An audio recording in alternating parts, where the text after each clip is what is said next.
Gigiyahan sa PCBS Counseling nga nahimutang sa Emilia Mindanao Souvenir Center ang 18 anyos nga amahan nga si Aldri Banit, usa ka lumad nga taga Little Baguio, Malita, Davao Occidental.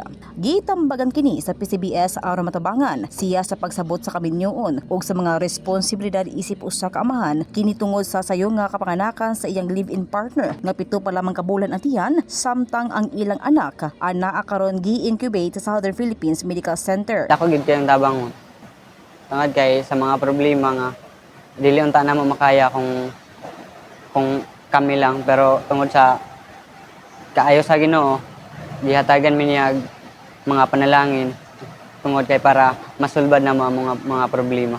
Makaya na namo ang tanan nga bayron nun namo para sa ospital. Ang mga pagtabang kaluwasan sa akong asawa, sa akong anak.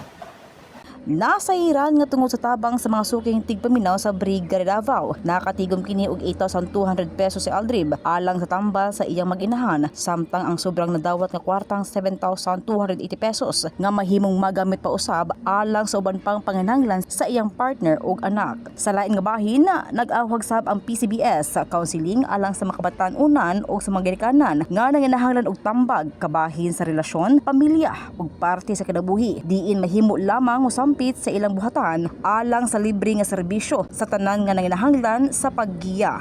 In the heart of changing lives.